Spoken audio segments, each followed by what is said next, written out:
زندگی بچائی ہے. اب مجھے بتائیے کہ میں نے جو یہ نیکیاں کی ہیں آقا مجھے اس کا فائدہ ملے گا کہ نہیں ملے گا؟ حضور مسکرائے اور حضور نے فرمایا اے ساسا تو نے میرے ہاتھ پہ کلمہ پڑھ لیا، یہ اسی نیکیوں کا تو صلہ مل رہا ہے، تو میرا غلام بن گیا. گویا کہ ہم مسکرا کر کے حضرت ساسا جو کہہ رہے تھے ان کے دل کی جو آواز تھی، ان کے جو نظریات تھے، اس کو دو مصروں میں سنیے، ان کو دو مصروں میں سنیے کہ فضل رب العلا اور کیا چاہیے، مل گئے مصطفیٰ اور کیا چاہیے. حضور کا دامن یہ میں رحم دلی کے حوالے سے سنا رہا تھا. آخری واقعہ پھر میری تقریر ختم. سیر و اعلام النبلاء میں امام ذہبی اس روایت کو لے کر کے آئے ہیں کہ جب حضرت امام زین العابدین، بولیے کون ہے زین العابدین؟ امام حسین کے شہزادے. زور سے بولیے کس کے شہزادے؟ امام علی بن حسین جن کا لقب ہے زین العابدین. جب آپ کا وصال ہو گیا اور آپ کو غسال نے نہلایا تو آپ کی پشت ادھر پر وزن اٹھانے کے نشانات دیکھے گئے. بعد میں یہ بات باہر ذکر میں آ گئی اور پورے مدینے میں یہ بات پھیل گئی کہ آخر حضرت امام زین العابدین کی پشت ادھر پر وزن اٹھانے کے نشانات کیسے تھے.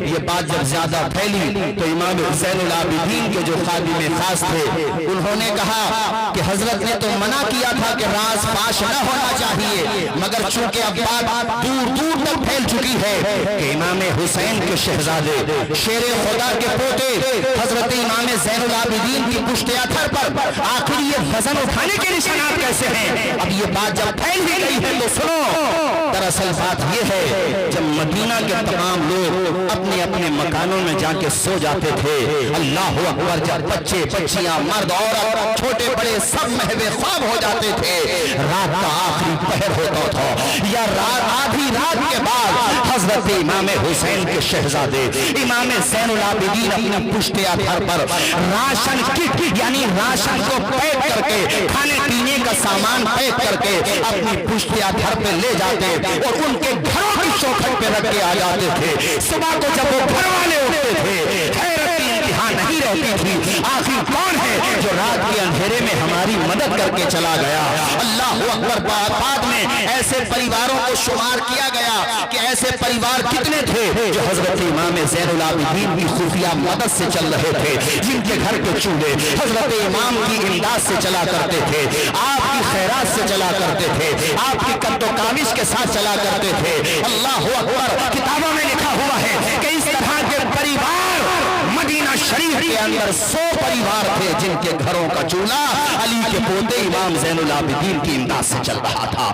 محرم آ رہا ہے میرے ساتھیوں، بلکہ آ گیا ہے، آج چاند ہو گیا ہے. تو میں 3 یا 4 پیغام دے کر کے میں آپ حضرات سے رخصتی چاہوں گا.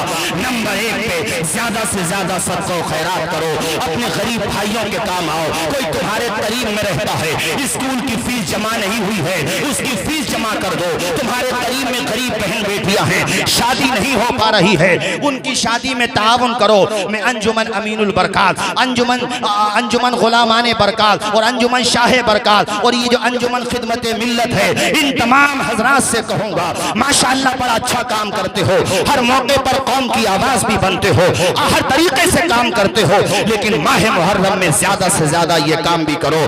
ارے کسی غریب کے لبوں پہ مسکراہٹوں کے گلاب تم نے کھلا دیے، کربلا میں امام علی مقام کی روح پاک خوش ہو جائے گی.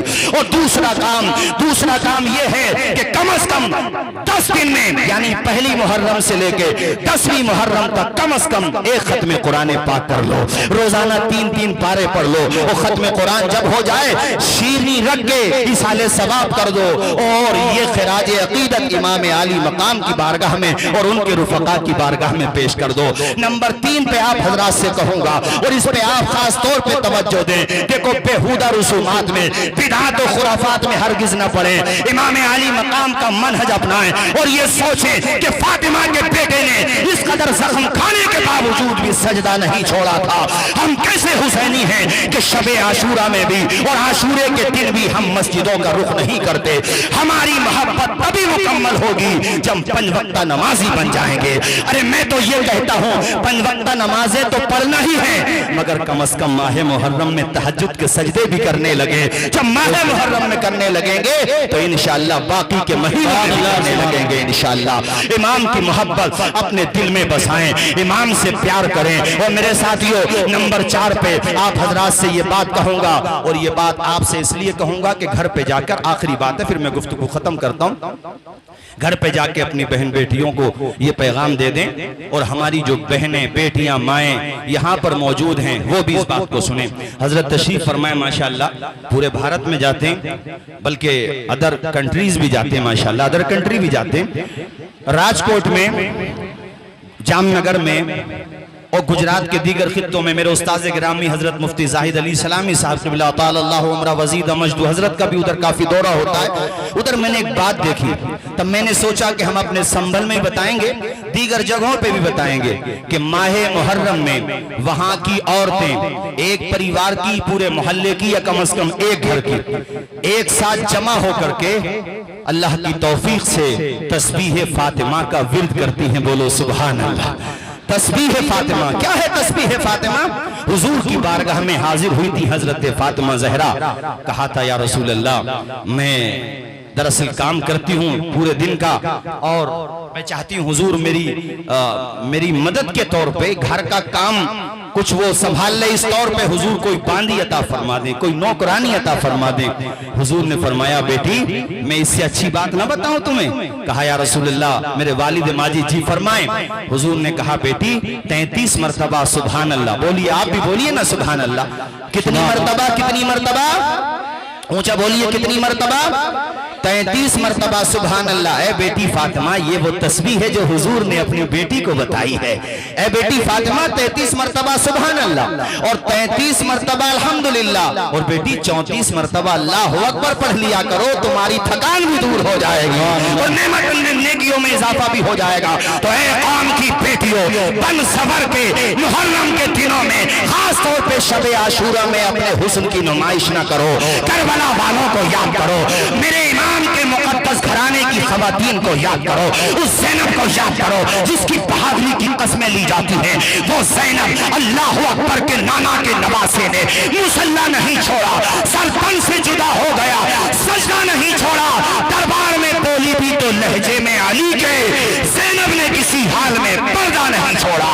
اے بہنوں, اپنے گھروں میں بیٹھ کے تسبیح فاطمہ پڑھو, قرآن پاک کی تلاوت کرو, اور پھر جس وقت بھی مناسب سمجھو ایصال ثواب کر دو. یہ پیغام آپ کی ذمہ داری ہے, گھر گھر تک پہنچائیں, دور دور تک پہنچائیں. اللہ تعالی ہم سب کو حسن عمل کی توفیق عطا فرمائے. میں نے جو باتیں کہیں اگر کوئی بات خلاف شرع نکلی ہو, میں بھی کلمہ